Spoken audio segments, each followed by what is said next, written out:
Vous m'entendez bien, ça va? C'est bon comme ça? Ok. Ben, bonjour à tout le monde. Buenos días, good afternoon, buenas tardes, c'est lycée. Ok, donc, avant-hier, M. Desrosiers nous a parlé de rendez-vous. Celui qui nous a amenés ici dans cette salle et qui nous a ramenés encore aujourd'hui.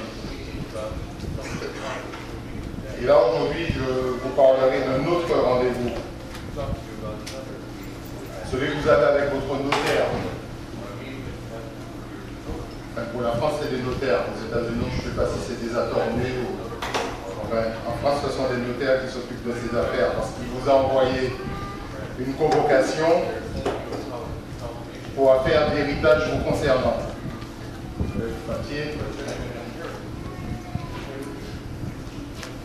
Arrivé à son cabinet, votre notaire vous fait lecture d'un testament qui fait de vous un des héritiers d'un riche oncle d'Amérique, d'ailleurs, de Martinique. Ce dernier, donc cet oncle caché, vous lègue ainsi qu'à vos co-héritiers une immense propriété. Tout naturellement, vous chercherez à savoir plus sur ce testateur, celui qui fait ce testament, qui vous fait ce don, ce legs, sur vos co-héritiers, mais aussi sur l'héritage que vous recevez. Où est-il situé? Quelle est sa contenance, sa superficie, on va dire? La qualité du sol, la présence d'une rivière, d'une source, la topographie, vue sur mer, ça vaut cher la vue sur mer.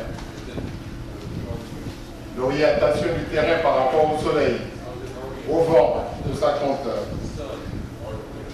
Tant qu'à hériter de quelque chose, autant que ce soit bien. La possibilité d'exploiter ou de construire. Plein de questions légitimes vous viendront à l'esprit. Et là, aujourd'hui, vous aurez vite fait le rapprochement avec le sujet que je vais traiter. Le titre, c'est La Terre, notre héritage. Reportez-vous à Genèse 15, s'il vous plaît.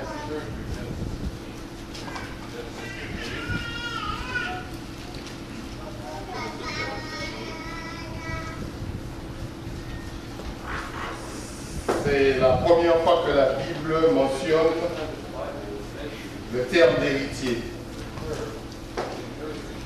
Verset 1, on nous dit, après ces événements, la parole de l'Éternel fut adressée à Abraham.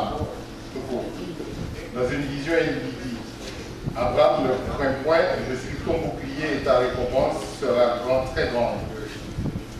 Abraham répondit, Seigneur Éternel, que me donneras-tu? Je suis sans enfant et l'héritier de ma maison, c'est Eliezer de Damas. Et Abraham dit, voici, tu ne m'as point donné de postérité, et celui qui est né dans ma maison sera mon héritier. C'était la loi à l'époque. Maintenant, les lois ont changé, certainement. Alors la parole de l'Éternel lui fut adressée ainsi, ce n'est pas lui qui sera ton héritier, mais celui qui sortira de tes entrailles, qui sera ton héritier. Et après l'avoir conduit dehors, il dit, regarde vers le ciel et compte les étoiles si tu peux les compter. Et lui dit, telle sera ta postérité. Verset 6, très important, on nous dit, Abraham eut confiance en l'Éternel, qui le lui imputa à justice. En français, il y a deux autres versions, la version Neuchâtel qui dit, Abraham eut foi en l'Éternel. Et la version d'Arby, Abraham crut en l'Éternel. Alors, bien avant ce verset que nous venons de voir, au verset 2 où nous parle d'héritier, la Bible parle de postérité, la postérité d'Adam, des autres, etc., de Noé. Mais c'est la première fois qu'il y a une connotation d'héritage derrière. Le mot postérité, l'héritage n'était pas systématiquement lié à cela. Pour la première fois, nous voyons par exemple, juste une page avant, Genèse 12 Au verset 7,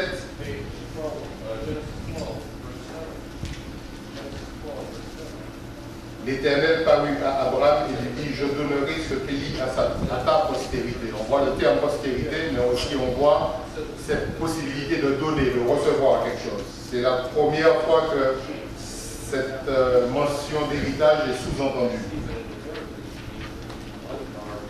Je donnerai ce pays à ta postérité. Être de la postérité, en tout cas de nos jours, ne fait pas de nous systématiquement un héritier.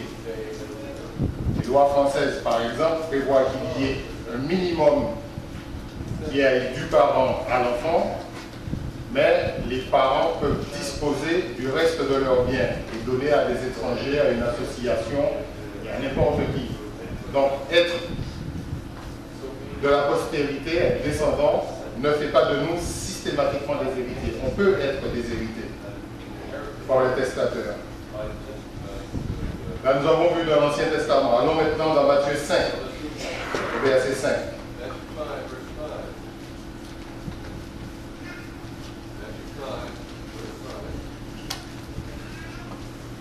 Le Père Pierre nous a dit dans son sermon, c'était le premier sermon du Christ. Et au verset 5, il nous dit, dans les béatitudes qu'il a citées, « Heureux les débonnaires, car ils hériteront la terre. » Héritage va de pair avec testament. Là, s'il n'y a pas de testament, il n'y a pas d'héritage. Vice versa. Et là, nous voyons qu'il s'agit d'un testament conditionnel. Il faut être débonnaire pour hériter. Il n'est pas dit heureux tous les hommes car ils hériteront la terre, il nous a dit heureux les débonnaires. Et bien sûr, les autres BAC, des béatitudes accompagnent l'attitude qu'on doit avoir pour hériter exactement de cet héritage. Nous reviendrons plus tard sur les qualités requises, justement pour prétendre à notre héritage. Et revenons chez notre notaire. Alors, je ne sais pas si vous avez déjà hérité ou si vous avez déjà acheté un bien. Chez les notaires, c'est épais comme ça. Vous devez signer chaque feuille, paragrapher chaque feuille, ainsi que la dernière. Vérifier tous les mots. Tous les mots, toutes les virgules ont leur importance dans un acte notarié. Donc lui, ce qu'il vous aura lu, il va vous lire un document, un testament. Il va vous présenter le testateur, l'auteur du testament, son nom, sa qualité. Le testament parlera du bien, son origine, ça va nous décrire le bien précisément, sa valeur, parce qu'il faudra payer le notaire pour ça. Donc le pourcentage. Et donc ça se passe comme ça en France, en tout cas, je pense qu'ailleurs c'est pareil. La liste des héritiers, donc tous ceux qui vont hériter avec vous, donc si vous êtes des héritiers universels, comme on dit, je ne sais plus, légataires universels, et les qualités requises en quelque sorte pour être héritier. Ça veut dire qu'il y aura le lien de filiation, le lien qui vous relie au testateur. Alors, trois choses, le testateur, le bien et les héritiers. Le testateur, lui, il est facilement identifiable. Allons dans Hébreux 9 au verset 14.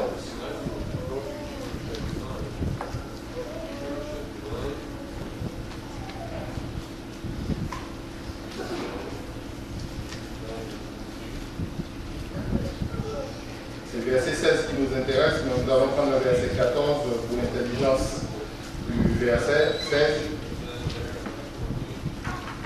Au verset 14, il nous dit combien plus le sang de Christ, par qui l'Esprit éternel s'est offert lui-même sans tache à Dieu, purifiera-t-il votre conscience des œuvres mortes, afin que vous serviez le Dieu vivant. Et c'est pour cela qu'il est le médiateur d'une nouvelle alliance, afin que la mort étant intervenue pour le rachat des transgressions commises sous la première alliance, ceux qui ont été appelés reçoivent l'héritage éternel qui leur a été promis. Là, on voit le terme héritage. Et au verset 16, car là où il y a testament, il il est nécessaire que la mort du testateur soit constatée. On a parlé de Christ, on a parlé de purification, on a parlé de servir Dieu. Donc, il est clair et évident que le testateur, celui qui fait le testament, c'est le Christ lui-même. Donc, il s'agit en effet de lui, mais qui plus est, je pense que nous avons tous à l'esprit le premier chapitre de Jean 1, les versets 1 à 14, que vous pourrez voir plus tard. Il nous indique que le Christ était la parole était Dieu, la parole était avec Dieu et qu'elle a créé toute chose. Donc notre testateur, c'est aussi notre créateur. D'accord? Mais en plus d'être testateur et créateur, il est propriétaire. Parce qu'on peut très bien avoir créé et avoir vendu et ne plus être propriétaire. Lui, il demeure le propriétaire du bien dont il est à l'origine. Disons cela dans Exode 19, s'il vous plaît.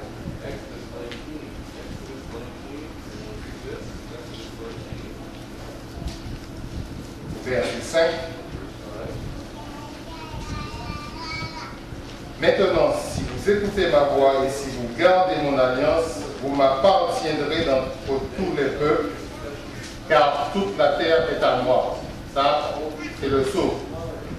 La terre, c'est ma propriété. Notez le psaume 89, verset 11, que je vais juste vous lire. Il lui dit, c'est à toi qu'appartiennent les cieux et la terre, non seulement la terre, mais aussi les cieux. C'est toi qui as fondé le monde et tout ce qu'il renferme. Toute la terre appartient à l'Éternel. Pour confirmer cela, allons dans Ésaïe 45, s'il vous plaît.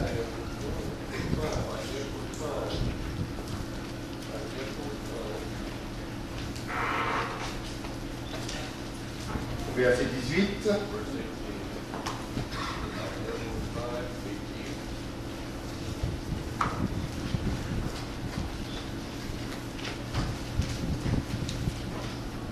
Car ainsi parle l'Éternel, le Créateur des cieux, le seul Dieu qui a formé la terre, qui l'a faite et l'a affermie, qui l'a créée pour qu'elle ne fût pas déserte, qui l'a formée pour qu'elle fût habitée. Je suis l'Éternel et il n'y en a point d'autre. Tu appartiens à dire que quand l'Éternel finit une phrase comme ça, c'est qu'il dépose son sceau. C'est moi qui ai parlé, et ça ne bouge pas. Il est créateur des cieux et de la terre, et il l'a formée pour qu'elle ne fût pas déserte, il l'a formée pour qu'elle fût habitée. Cet extrait de ce verset que nous allons lire va nous servir de transition pour décrire le bien. Parce que nous allons parler du testateur, maintenant nous allons parler du bien.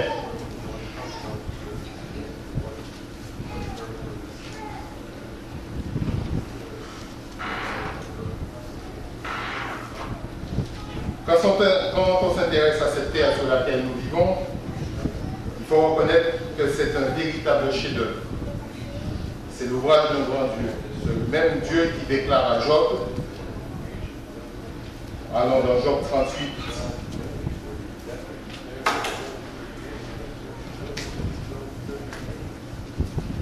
Job 38 à partir du verset 4.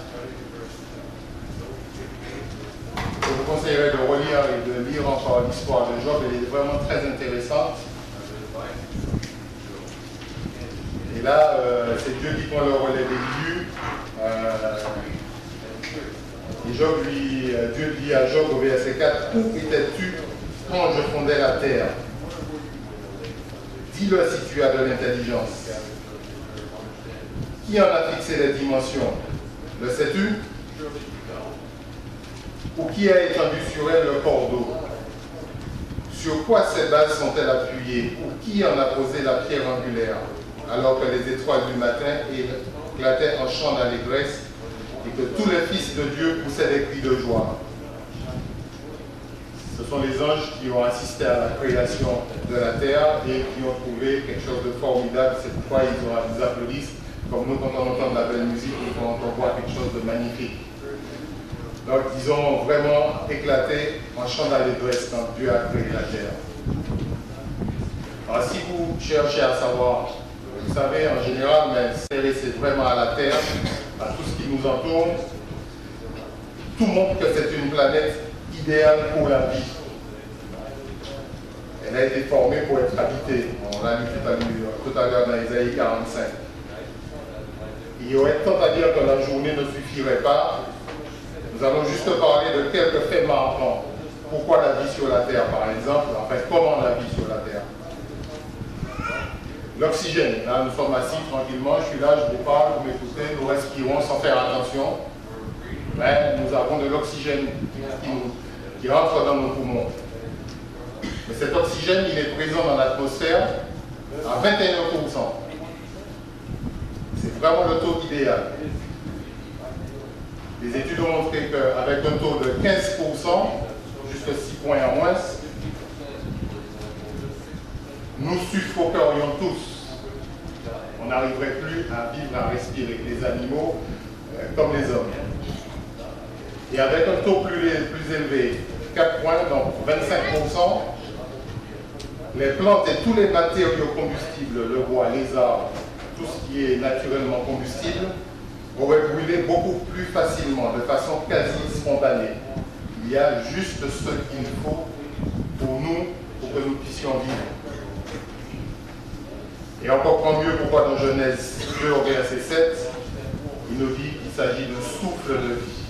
Pas trop peu. Alors, non seulement il faut le bon taux d'oxygène, mais il faut qu'il soit de nature spécifique. Nous avons un oxygène gazeux que nous pouvons respirer. Sur d'autres planètes de notre système solaire, ce n'est pas pareil. On le retrouve combiné à d'autres éléments, comme sur Vénus. On le trouve sous forme de dioxyde de carbone. Nous expirons du dioxyde de carbone, c'est un gaz mortel. Sur Mars, il s'allie au fer, ça vient de l'oxyde de fer. C'est ce qui donne à la planète cette connotation rouge, pourquoi on l'appelle la planète rouge. Donc, ni trop peu, mais aussi de la qualité qu'il nous faut pour vivre. Le taux d'ozone, lui aussi, qui est un gaz, il est vraiment idéal. En trop grande quantité, la température de la Terre serait trop basse. Et s'il était plus rare, la température moyenne de la Terre aurait été plus élevée. Sans parler des rayons ultraviolets qui nous auraient bombardés. Depuis les années 80, vous vous souvenez qu'on a parlé du trou dans la couche d'ozone, en nous demandant d'éviter d'utiliser certains gaz qui détruisent cette couche d'ozone. Réchauffement climatique, disons.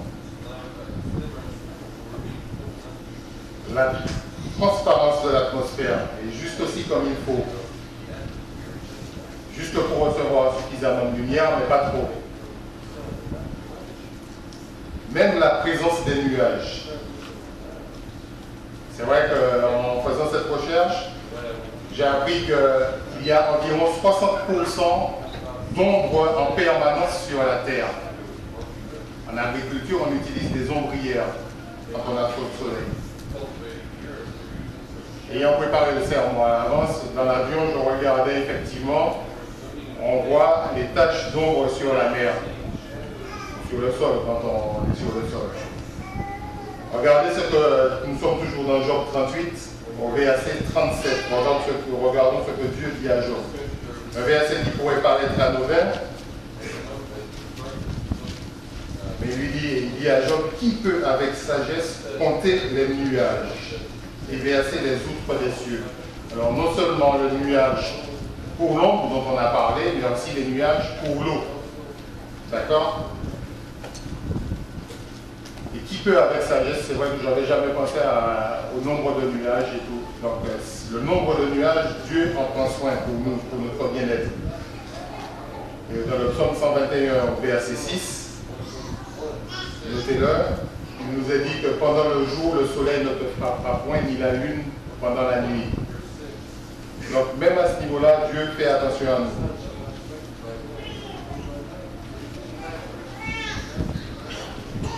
L'inclinaison de la Terre, elle est de 23 degrés 5. L'axe de la Terre est incliné. Si cette inclinaison était de 45 degrés, donc pratiquement 2 fois plus qu'actuellement, les zones tempérées, donc tous les pays occidentaux du Nord, on va dire, seraient exposés à une chaleur torride en été et un froid excessif en hiver. Si cet axe était vertical, on aurait exactement la même saison en juillet ou en janvier.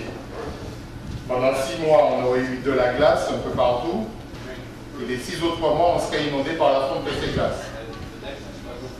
23,5 degrés, ni plus ni moins. Nous sommes toujours dans le job 38, et c'est vrai qu'en recherchant, on fait attention un peu plus à ce chapitre où Dieu montre à Job sa création. Au verset 33, il lui dit: connais-tu les lois du ciel? Règles-tu son pouvoir sur la terre? Les lois du ciel, on a vu qu'il y avait des nuages et tout, mais il y a d'autres lois. Nous savons que la terre, elle tourne sur elle-même tout en tournant autour du soleil. Elle tourne sur elle-même en une journée, ça nous fait le jour et la nuit. Et elle tourne, donc c'est une spirale, on va dire, autour du soleil pendant 1 an. Le soleil lui-même tourne sur lui-même tout en tournant autour du centre de la Voie lactée de notre galaxie. La Lune, qu'on voit tous les jours, elle tourne également sur elle-même tout en tournant autour de la Terre. Et ce n'est pas sans incidence. Et là, je vais vous citer quelques documents de vulgarisation que vous trouvez soit à la bibliothèque, soit sur Internet. Je vous encourage à les consulter pour avoir une idée de la puissance divine, de voir que, comme disait M. Louis Jamais, que nous sommes vraiment quelque chose d'exceptionnel. Alors, dans un ouvrage qui s'intitule « Si la Lune n'existait pas », il nous est dit: sans la Lune, il est probable que la vie telle que nous la connaissons n'ait jamais pu voir le jour sur Terre.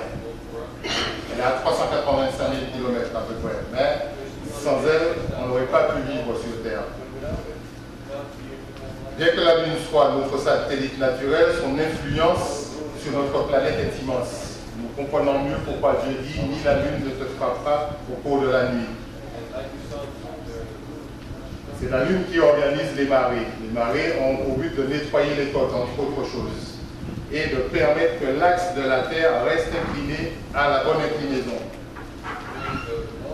C'est la Lune qui ralentit aussi la rotation de la Terre et qui harmonise vraiment tout ce qui se passe pour que nous ayons la vie.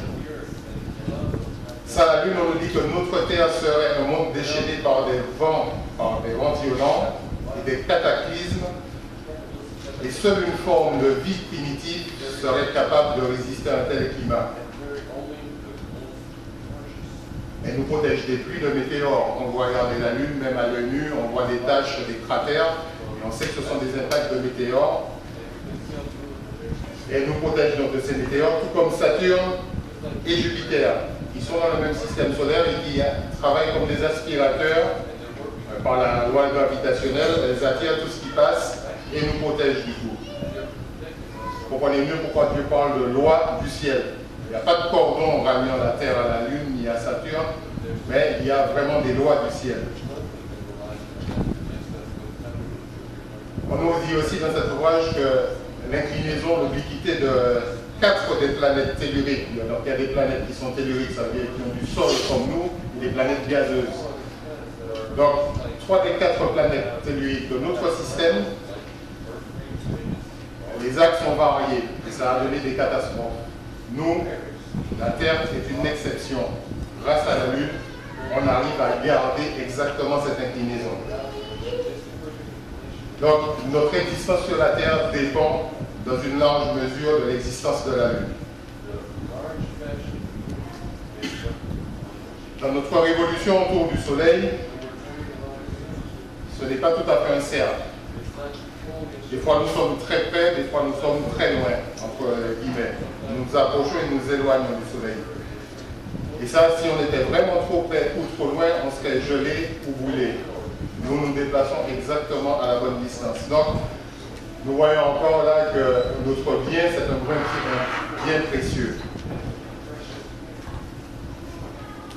toutes les dimensions. Nous avons vu pourquoi Dieu parlait à Job des dimensions de la terre, d'étendre sur elle le corps d'eau.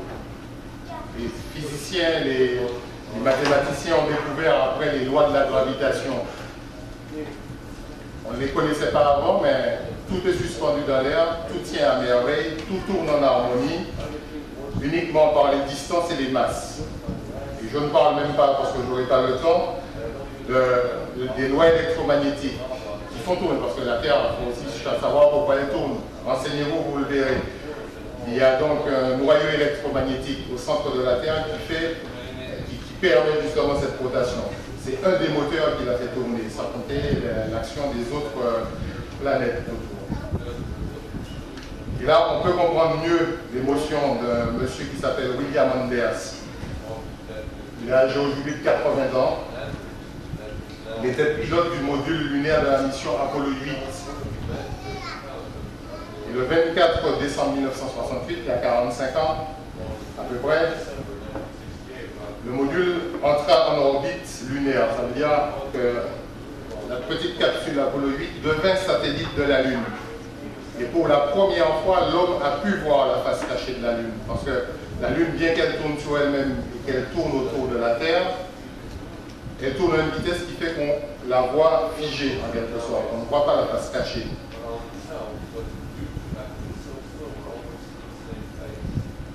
Et ce monsieur, donc, à un moment, il s'est retrouvé derrière la face cachée de la Lune.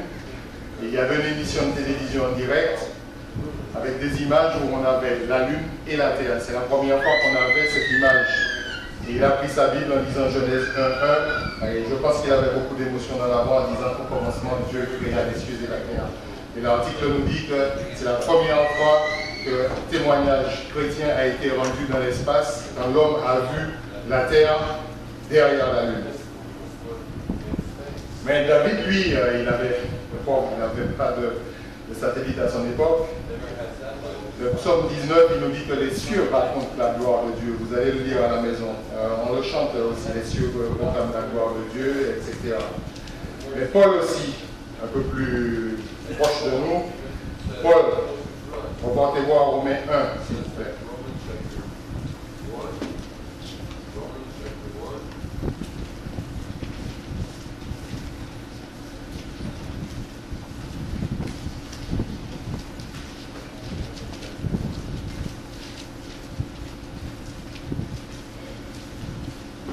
Verset 18, il fait ce reproche à ses contemporains en disant « La colère de Dieu se révèle du ciel contre toute impiété et toute injustice des hommes qui retiennent injustement la vérité captive. » Et de nos jours, on n'a jamais eu autant de connaissances techniques et scientifiques.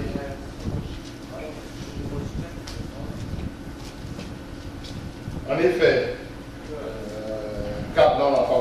alors, verset 19, car ce qu'on peut connaître de Dieu est manifeste pour eux, Dieu le leur ayant fait connaître. En effet, les perfections invisibles de Dieu, sa puissance éternelle et sa divinité se voient comme à l'œil nu depuis la création du monde quand on les considère dans ses ouvrages. Ils sont donc inexcusables car ayant connu Dieu, ils ne l'ont point glorifié comme Dieu et ils ne lui ont point rendu grâce. Ils se sont égarés dans leurs pensées et je vous laisse lire le reste. Donc Paul faisait déjà ce reproche à ses contemporains et en parlant des perfections invisibles de Dieu, les lois qu'on a citées tout à l'heure qui maintiennent l'équilibre et l'harmonie autour de nous. Pour revenir donc à notre bien, en un mot, rapidement avec quelques mots, je dis la journée ne suffirait pas, on voit que la terre est propice à la vie. Rappelez-vous qu'elle a été créée pour qu'elle fût habitée, pour qu'elle ne fût pas déserte. Sa valeur est inestimable. C'est vraiment une planète privilégiée. Et ça c'est le titre de notre ouvrage. C'est un livre accompagné d'un DVD qui parle de la planète privilégiée. Même notre position au sein de la galaxie est privilégiée. On aurait été ailleurs dans la galaxie que la vie n'aurait pas été possible sur la Terre. Sans lune, sans soleil, on n'aurait pas eu la vie non plus. Mais comment ça se passe un peu en général? Revenons un peu plus sur Terre, là. Quittons la Lune. Allons au psaume 65.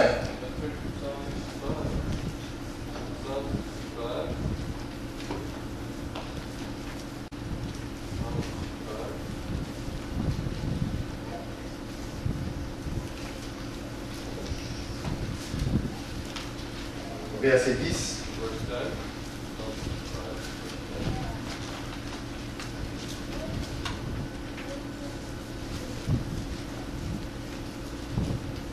Tu visites la terre et tu lui donnes l'abondance. Tu la combles de richesses. Le ruisseau de Dieu est plein d'eau. Tu prépares le blé quand tu la fertilises ainsi, en arrosant ses sillons, en aplanissant ses mottes. Dieu donne la vie avec l'eau. L'eau, c'est la vie. J'ai eu l'occasion de faire un split sermon dessus, mais faites vous-même vos recherches sur la nécessité de l'eau dans notre vie. C'est quelque chose d'exceptionnel et d'indispensable. Savoir aussi que l'eau contient de l'oxygène. Marc 4, un peu plus proche de nous.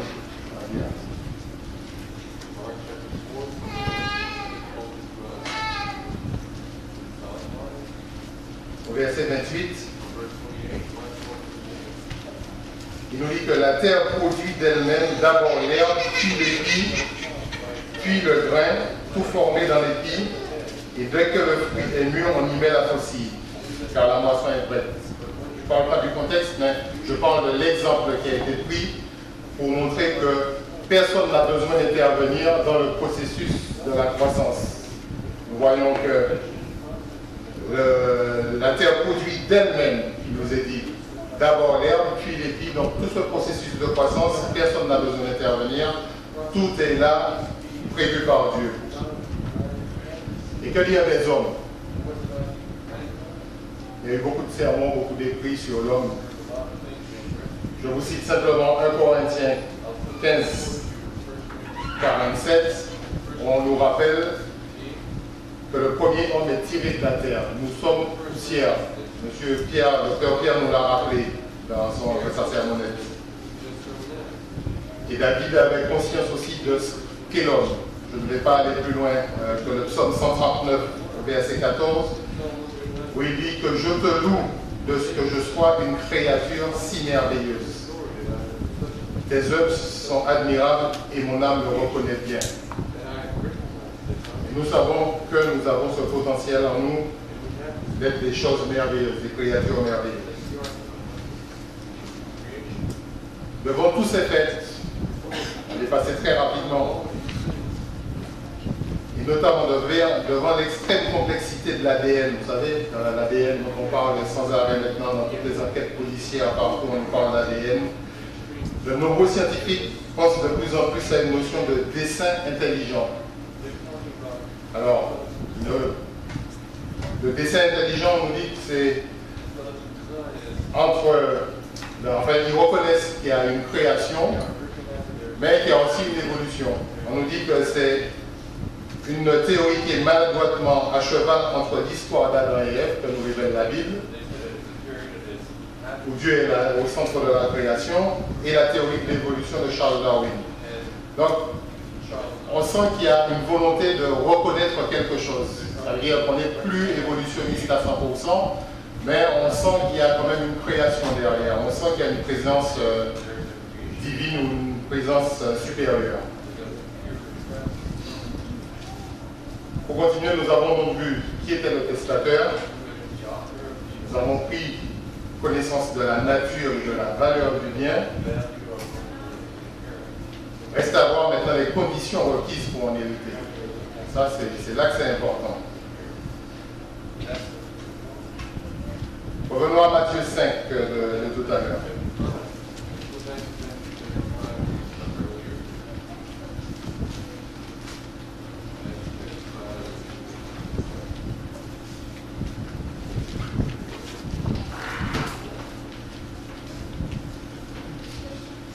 Toujours le verset 5. Heureux les débonnaires car ils hériteront la terre. Donc nous avons vu qu'on parlait de la terre, on a décrit un peu ses caractéristiques. Nous avons vu que c'est le Créateur propriétaire et testateur, le Christ, qui nous en parle, et c'est lui qui fait ce sermon, ces fameuses béatitudes. On a vu aussi tout à l'heure qu'il n'était pas dit heureux tous les hommes, car ils hériteront la terre. Heureux les débonnaires. D'autres versions disent les humbles de cœur. Le mot grec utilisé ici, c'est praos. Je pense que je le prononce bien. Il peut être traduit par douceur de disposition, douceur d'esprit, docilité, soumission. Et il est employé seulement 3 fois dans le Nouveau Testament, on parle de grec. Donc dans Matthieu 5,5, on voit qu'on parle de débonnaire. Dans Matthieu 21, au verset 5, notez-le, c'est quand Christ demande à ses disciples d'aller lui chercher l'anneau pour entrer dans Jérusalem, et il cite ce passage, « Voici, ton roi vient à toi, plein de douceur, monté sur un âne. » On trouve ce terme-là une deuxième fois. Et en fait, dans 1 Pierre 3, nous allons nous reporter dans 1 Pierre 3.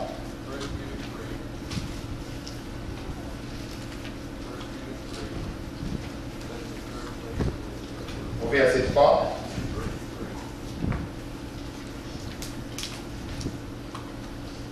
Donc ce sont les recommandations de Pierre.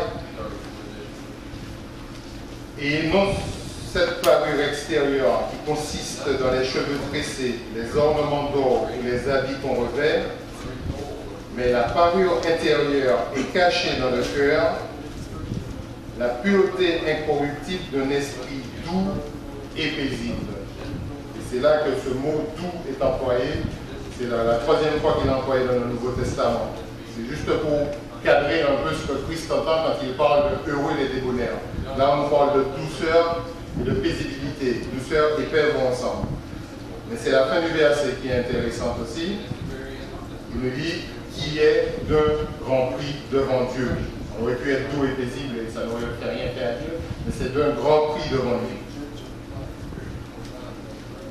Alors il convient de noter dans Matthieu 5,5 qu'avant d'être débonnaire, Christ déclare heureux les débonnaires. Alors d'autres versions emploient le mot béni ou bien heureux. Et l'encyclopédie Wikipédia nous rapporte que le mot traditionnellement en français traduit par béni ou bien heureux est l'original grec makarios. Mais elle précise cette encyclopédie qu'une traduction pleinement littérale serait qui possède une joie intérieure incapable d'être affectée par les circonstances qui l'entourent. Ça veut dire que ce mot heureux, quand on dit que quelqu'un est heureux, on dit que cette personne possède une joie intérieure incapable d'être affectée par les circonstances qui l'entourent. Et là, tout de suite, on a Jacques 1,1 qui vient à l'esprit, avec les épreuves, il nous dit de voir comme un sujet de joie complète les épreuves qui sont nécessaires à notre croissance spirituelle. Et quand on continue le verset de Jacques, il nous parle de foi et de patience. La foi et la patience, ce sont des vertus parmi d'autres qui caractérisaient Abraham.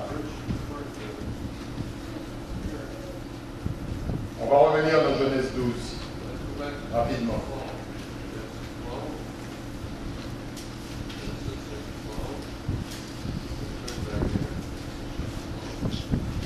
Parce qu'on peut se poser la question, pourquoi Abraham? Pourquoi pas son père Terah? Pourquoi pas son frère? Pourquoi pas Lot? Pourquoi dans Genèse 12? D'entrée de jeu, Dieu dit à Abraham, l'Éternel dit à Abraham, va-t'en de ton pays, etc. Il aurait pu choisir quelqu'un d'autre de la tribu. Il a choisi Abraham. Alors, il lui fait la promesse, chapitre 12, verset 6, on l'a lu tout à l'heure, ta postérité possédera ce pays. Et tournez la page, vous allez tomber normalement sur Genèse 15. Dieu renouvelle cette promesse au verset 2. c'est là qu'on a vu qu'il parlait d'héritier. D'accord?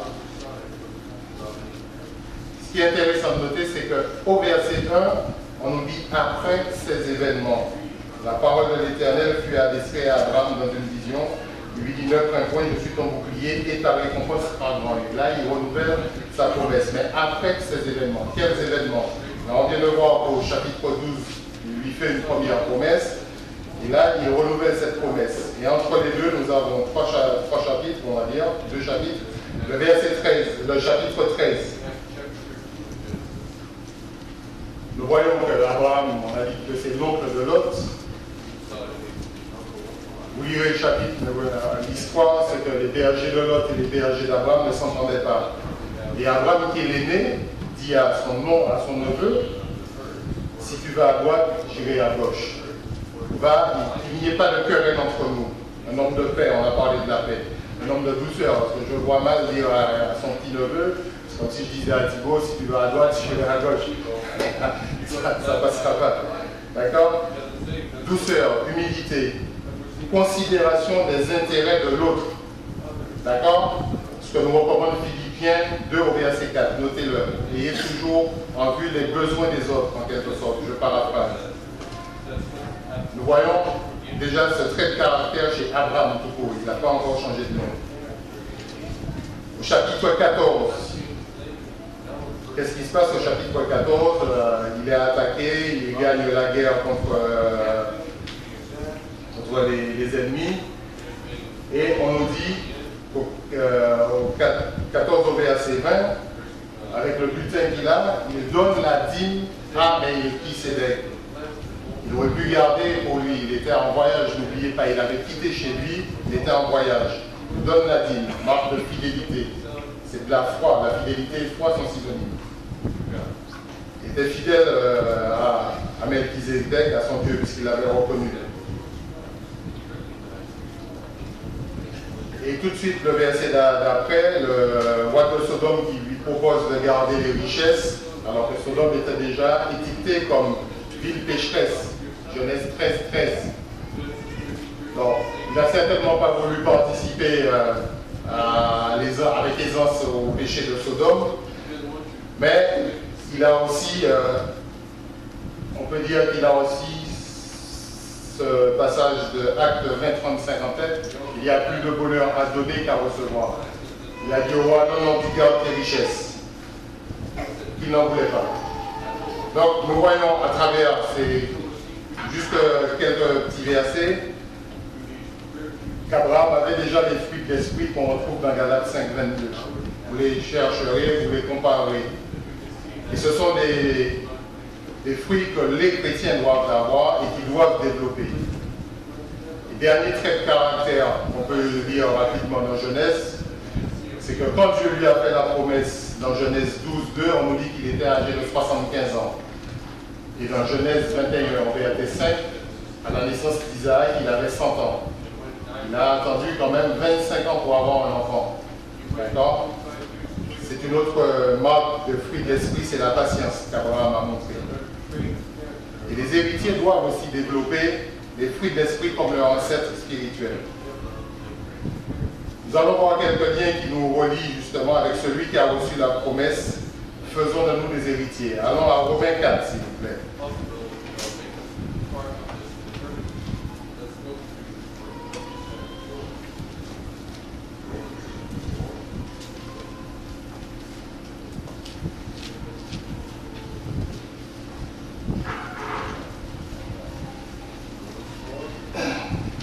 Au verset 13. En effet, ce n'est pas par la loi que l'héritage du monde a été promis à Abraham ou à sa postérité. C'est par la justice de la foi. On continue au verset 14. Car si les héritiers le sont par la loi, la foi est vaine et la promesse est anéantie. On sort au verset 16. C'est pourquoi les héritiers le sont par la foi, pour que ce soit par grâce, afin que la promesse soit assurée à toute la postérité, non seulement à celle qui est sous la loi, mais à celle qui a la foi d'Abraham, notre Père à tous. Abraham n'est pas spécialement l'ancêtre de tous les œufs humains, mais Abraham est le père de tous ceux qui ont la foi, on va dire. Allons à Galates pour éclairer un petit peu ce sujet. Galates 3 au verset 6.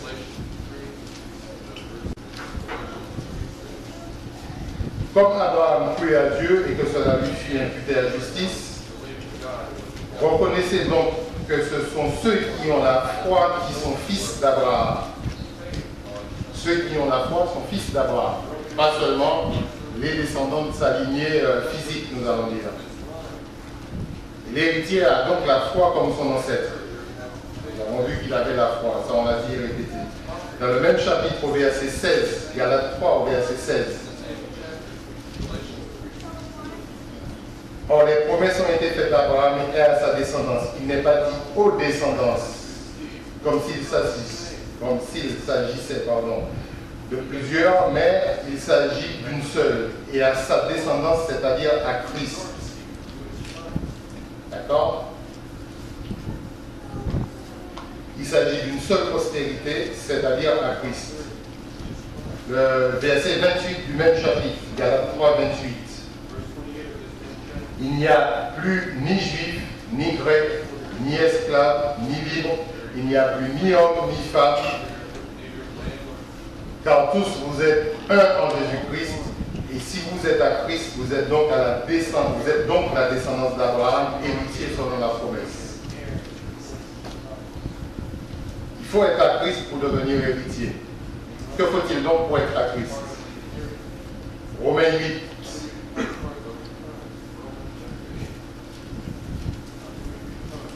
Romains 8 au verset 9.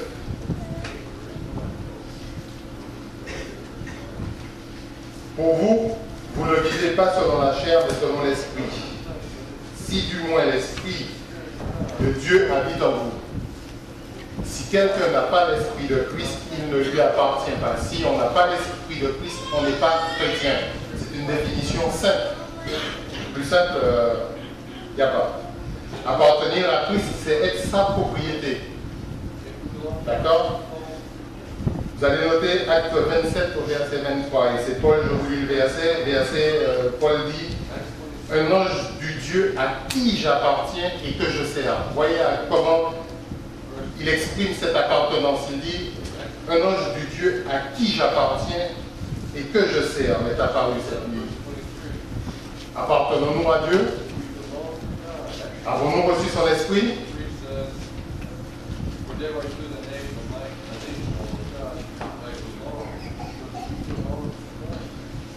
Allons dans 1 Corinthiens 6.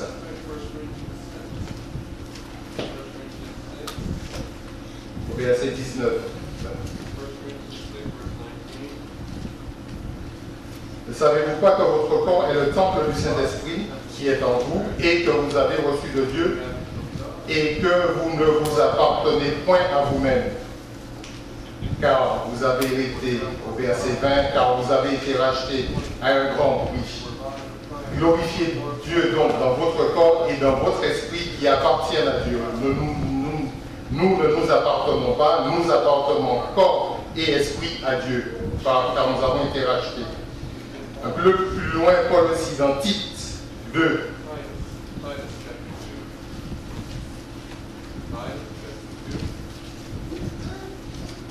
Au verset 13.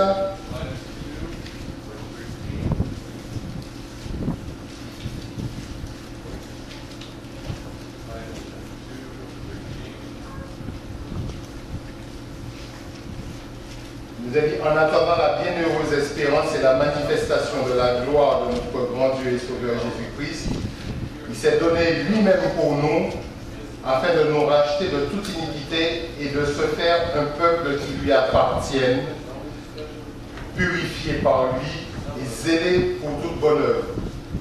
Et on pourrait aller de verset en verset comme ça, en faisant une recherche sur appartenir à Christ. Et là, nous voyons qu'il faut être zélé pour des bonnes œuvres. On appartient à Christ, corps et esprit, et on est zélé pour de bonnes œuvres. D'accord? Être un vrai chrétien actif et zélé, être un chrétien qui a reçu l'Esprit de Dieu, qui s'est basé sur ce qu'on lit dans Actes 2:38. Repentez-vous, soyez baptisés et vous recevez le don du Saint-Esprit. Donc, c'est être de la postérité d'Abraham. Il faut avoir la foi pour se faire baptiser. Il faut avoir la foi pour croire en Dieu, pour croire en ses promesses. Et pour être héritier selon justement cette promesse.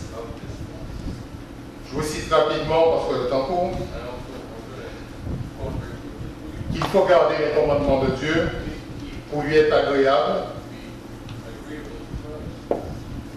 1 Jean 3:24 nous dit que celui qui garde les commandements demeure en Dieu et Dieu en lui. Et nous connaissons qu'il demeure en nous par l'Esprit qu'il nous a donné. Nous voyons encore que c'est Dieu qui donne à ce niveau-là. Il nous donne son Esprit pour que nous lui appartenions. Acte 5 au verset 32, que vous notez également. Il nous dit que nous sommes témoins de ces choses, de même que le Saint-Esprit que Dieu a donné à ceux qui lui obéissent. Le Saint-Esprit se donne à ceux qui obéissent. Seuls ceux qui obéissent reçoivent le Saint-Esprit. Seuls ceux qui ont la foi, qui vont au bout pour le baptême, pour s'engager, reçoivent l'Esprit de Dieu.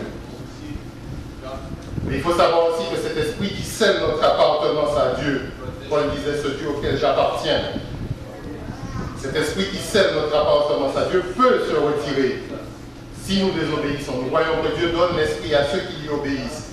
Si nous gardons ses commandements, il demeure en nous. Si nous ne gardons pas ses commandements, il ne demeure pas en nous. Cet esprit peut se retirer. Vous avez l'exemple de Saül, notez-le, je vous dirai le contexte. Dans 1 Samuel 16, il nous est dit au verset 14 que l'esprit de l'Éternel se retira de Saül. Il n'y en avait pas beaucoup à l'époque. Il y avait les prophètes, les rois, certains en tout cas qui recevaient l'Esprit de Dieu. On nous dit que l'Esprit se retira de Saül. Il était encore roi, mais sans esprit divin. Et vous connaissez certainement la suite avec David qui a pris le relais. Il conviendrait de lire vraiment tout le chapitre 4 d'Éphésiens parce que ça nous donne vraiment de sérieux repères pour jauger notre vie de chrétien. Nous devons nous jauger en permanence. Éprouvez-vous vous-même, Paul le dit. Nous allons lire simplement la conclusion du chapitre 4 du livre d'Éphésiens.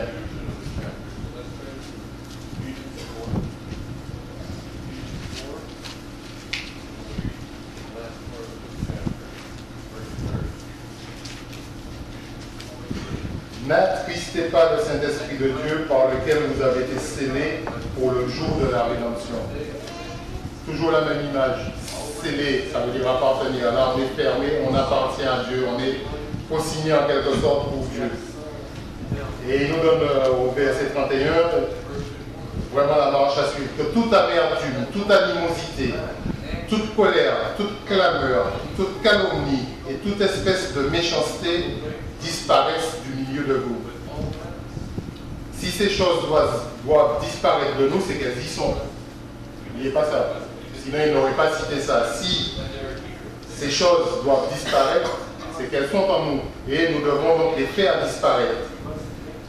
Et il nous dit d'être bons les uns envers les autres, au verset 32, compatissant, vous pardonnant réciproquement comme Dieu vous a pardonné en Christ. Et on pourrait citer bien d'autres passages qui montrent qu'on n'est pas héritier d'une fois pour toutes. Il faut se qualifier pour garder ce statut. Dans Matthieu 24, quand les apôtres ont demandé à Christ les signes de son retour, au verset 13, il dit « Celui qui persévérera jusqu'à la fin sera sauvé ». Il n'a pas dit jusqu'à la fin de la matinée, jusqu'à la fin de l'assemblée cet après-midi, jusqu'à la fin dans le contexte de son retour. Matthieu 24, 13, vous le notez, vous allez vous y reporter plus tard. Toujours dans ce même contexte, nous voyons que dans l'Apocalypse, quand on lit le livre d'Apocalypse, il y a 8 passages. Dans les 8 passages, les bénédictions attendent celui qui vaincra. Et nous allons lire le passage qui est directement lié à notre statut d'héritier. Donc on dévoile Apocalypse 21. Et c'est dans le contexte très particulier que le docteur Roche nous a décrit de la venue de Dieu le Père lui-même sur cette terre. Verset 1, verset 6, mais nous allons lire le verset 7. Il nous est dit, celui qui vaincra héritera ces choses. Je serai son Dieu et il sera mon fils. ces choses. Dr. Roche nous a parlé de cet univers qui nous entoure. Nous, on a parlé de la Terre. C'est un premier passage. Mais la Terre fait partie de l'univers. Et nous hériterons ces choses. Vaincre, c'est aussi synonyme de triompher. C'est le même mot qui est employé en grec dans quelques passages à méditer, notamment 2 Corinthiens 2.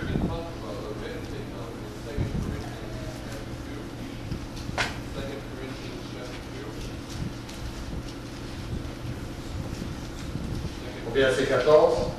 2 Corinthiens 2, au verset 14.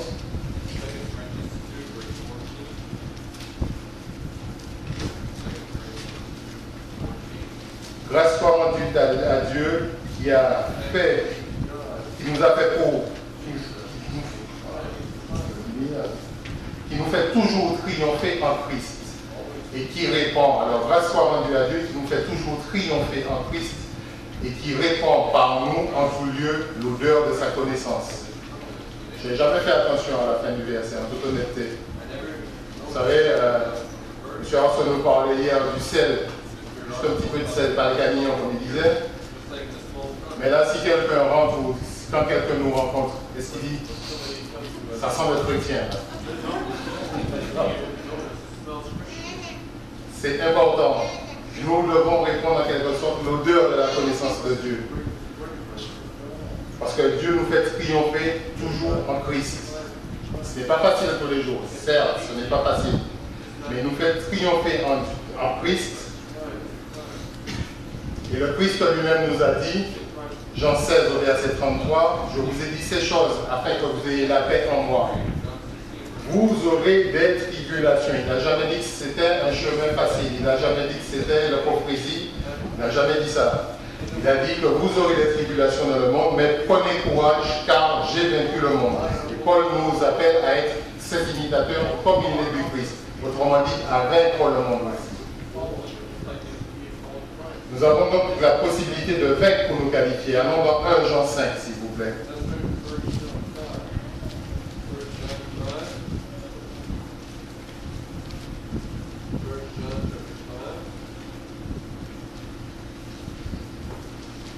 Verset 3. Car l'amour de Dieu consiste à garder ses commandements et ses commandements ne sont pas pénibles. On connaît par cœur. D'accord? L'amour de Dieu consiste à garder ses commandements. Et ses commandements ne sont pas pénibles. Car tout ce qui est né de Dieu triomphe du monde. Et la victoire qui triomphe du monde, c'est notre foi. On retrouve ici la foi d'Abraham, la foi des héritiers. C'est grâce à cette foi qu'on peut triompher du monde. Croire qu'il y a un héritage, croire qu'il y aura des tribulations, mais qu'elles sont faites pour notre croissance. Nous en avons besoin. Tout ne sera pas rose chez nous. La victoire qui triomphe du monde, c'est notre foi. Qui est celui qui a triomphé du monde, sinon celui qui croit que Jésus est le Fils de Dieu? Pas simplement croire que Jésus est le Fils de Dieu, comme on nous dit, croire et vous serez sauvés. Non, croire et agir. Ça veut dire croire quand il nous dit tu fais, tu obéis, tu observes, tu changes. Nous devons faire tout cela. Il nous a laissé le mode d'emploi, nous l'avons. Il nous a laissé des exemples, nous les avons, ceux des prophètes, ceux des apôtres, ceux des chrétiens, et même depuis l'ère de l'Église que nous connaissons, de tout ce que nous avons vu, tous les témoins qui sont autour de nous, nous pouvons prendre exemple sur eux pour savoir qu'il y a cette possibilité de vaincre. D'accord? Oui, nous avons, mes amis, un merveilleux héritage. On l'a découvert rapidement. Je conseille sincèrement d'approfondir vraiment ces caractéristiques physiques de la terre. De voir quel sera notre héritage. On a eu des sermons sur ce travail qui nous attend, d'aider les gens dans le monde de demain, de les instruire avec la voix. Je ne sais pas faire. D'accord? On aura ce travail, on aura une terre à remodeler, à renouveler. Nous avons des articles, comment la terre sera-t-elle restaurée? Relisez ces articles. Hériteriez-vous la terre? Relisez ces articles. Nous les avons facilement sur le site internet où vous demandez à votre ministre de vous les imprimer. On peut les retrouver. Ce sont des articles très inspirants qui nous mettent vraiment dans cette perspective de Dieu. D'accord? Nous avons un merveilleux héritage qui nous attend et que nous partagerons avec le peuple que Dieu s'est acquis.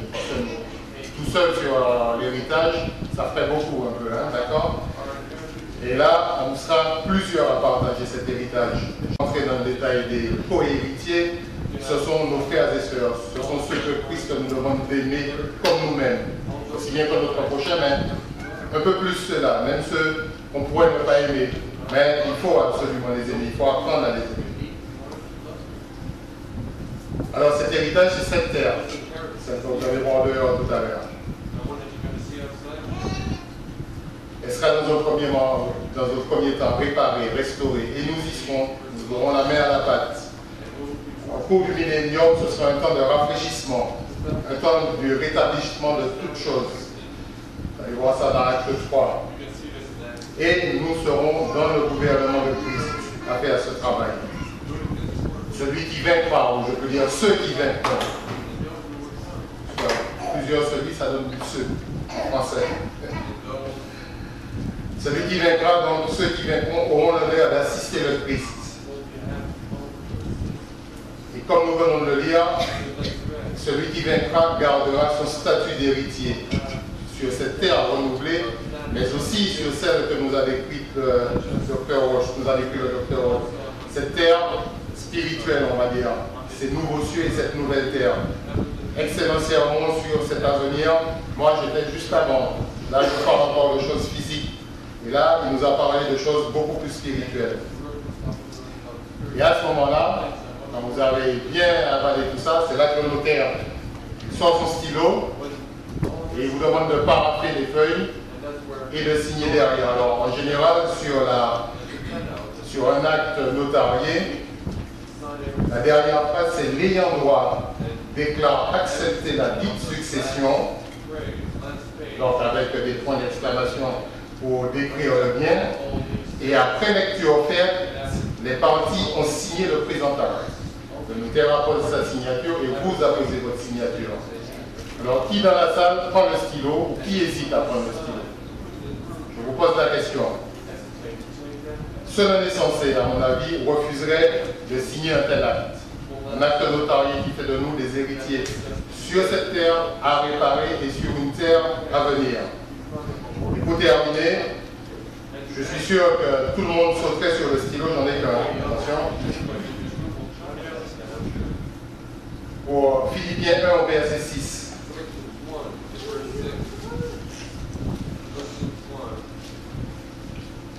Moi, je disais que seul un insensé hésiterait ou refuserait de signer un tel acte. Et quand je regarde autour de moi, je ne pense pas en voir. En toute honnêteté, je ne pense pas en voir. Déjà, le fait d'avoir répondu à ce rendez-vous montre que nous ne sommes pas spécialement insensés. Et personnellement, j'ai cet espoir en moi, comme Paul dit au verset 6. Je suis persuadé que celui qui a commencé en vous cette bonne œuvre, je suis persuadé que celui qui a commencé en vous cette bonne œuvre la rendra parfaite pour le jour du Christ. Et là, il y aura beaucoup d'actes à signer.